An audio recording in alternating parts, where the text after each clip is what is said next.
દેશભરમાં common civil કોડને લઈ જે પ્રકારે ચર્ચાએ વેગ પકડ્યો છે, પાસ થતાની સાથે જ વિરોધના સૂર પણ એટલા જ જોવા મળી રહ્યા છે. ખાસ કરી મુસ્લિમ મહિલાઓ યુસીસીને લઈને વિરોધ વધુ જોવા મળી રહ્યો છે.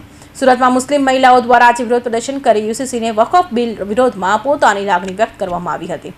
મુસ્લિમ ધર્મમાં જે ધાર્મિક જ્ઞાન આપે છે એ મહિલાઓને આલેમા કહેવામાં આવે છે. સુરતના મકાઈ મોલ પાસે અંદાજે 45 જેટલી મહિલા આલેમા દ્વારા યુસીસીના વિરોધમાં પ્લેકાર્ડ લઈ વિરોધ પ્રદર્શન કરવામાં આવ્યું હતું. સરકાર દ્વારા તાનાશાહી કરીને યુસીસીનો અમલ કરવામાં આવી રહ્યો હોવાની વાત મુસ્લિમ મહિલાઓ દ્વારા કરવામાં આવી હતી. મુસ્લિમ ધર્મની મહિલાઓ તેમના રીતિ રિવાજ પ્રમાણે તમામ કાર્યો કરી રહી છે. એનાથી તેમને કોઈ પણ પ્રકારની મુશ્કેલી થતી નથી. યુસીસીના કારણે તેમનો જે હક છે એના પર તરાપ લાગશે એ પ્રકારની વાતો એકત્રિત થયેલી મહિલાઓ દ્વારા કરવામાં આવી રહી હતી. કોઈ પણ પ્રકારની મંજૂરી વગર કાર્યક્રમ કરવામાં આવતા પોલીસ દ્વારા 23 જેટલી આલેમાની અટકાયત કરવામાં આવી હતી. નામ રહીશા શેખ છે. સુરત શહેર મહિલા કોંગ્રેસ પ્રમુખ છું અને એક સખી મંડળ ચલાવું છું અને એનજીઓ ચલાવું છું.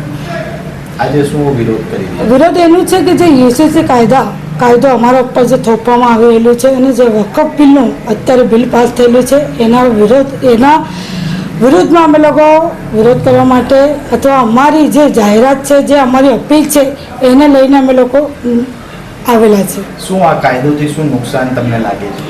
યુસીસીમાં મને એવું બધું લાગી રહેલું છે કે જે તોડી મોડીને જે અમારા ઉપર અહીંયાથી કોઈ બાજુ અહીંયાથી જે અમારા ઇસ્લામમાં શરીયતમાં 14 સાલથી જે કુરાન પાકમાં નાઝિલ છે, જેમાં બધી હકીકતો લખેલી છે, એના વિરુદ્ધમાં જે યુસીસી કાયદો જેમાં હરામ કામને હલાલ કરવામાં આવ્યું છે અને બધા જે અમે લોકો આ અંગે રજૂઆત પણ કરેલી છે અને પૂછવામાં પણ આવેલી છે અમારા દ્વારા કે યુસીસીમાં મહિલાઓને શું ભલામણ છે એટલે શું મહિલાઓના માટે છે.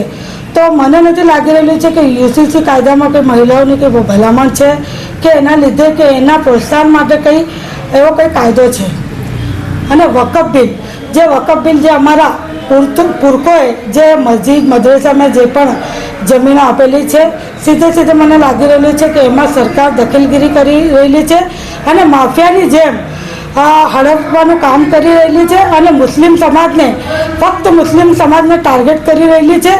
અને જે બંને બિલમાં એ લોકો એક યુસીસીના કાયદામાં અને વકફ બિલના કાયદામાં એ લોકો સરકાર એમ કહી રહેલી છે કે મહિલાઓના લીધે કંઈ અમે લોકો રક્ષણનું કામ કે મહિલાઓના સપોર્ટ જે કામ થાય છે મહિલાઓના લીધે અમે લોકો બધું મહિલાઓના રક્ષણ માટે કરી રહેલા છે.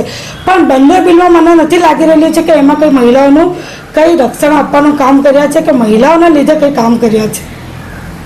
સુરત શહેર મહિલા કોંગ્રેસ પ્રમુખ રહીશા શેખે જણાવ્યું હતું કે સરકાર અમારે જે ધાર્મિક નીતિ નિયમો છે એમાં દખલ કરવા માટેનો પ્રયાસ કરી રહી છે. અમારા કુરાનમાં અને શરીયતમાં જે પ્રકારે લગ્ન વિધિથી લઈને બીજો નિયમ છે એને અમે અનુસરી રહ્યા છીએ. આ નીતિ નિયમોથી અમને કોઈ પણ પ્રકારની મુશ્કેલી થતી નથી. છતાં પણ કોમન સિવિલ કોડ લાવીને સરકાર અમારી કેટલીક માન્યતા પર પ્રહાર કરી રહી છે, જેનો અમે વિરોધ નોંધાવી રહ્યા છે. વકફ બિલને લઈને પણ અમારો સખત વિરોધ છે. Bureau report, Hind TV news, Surat.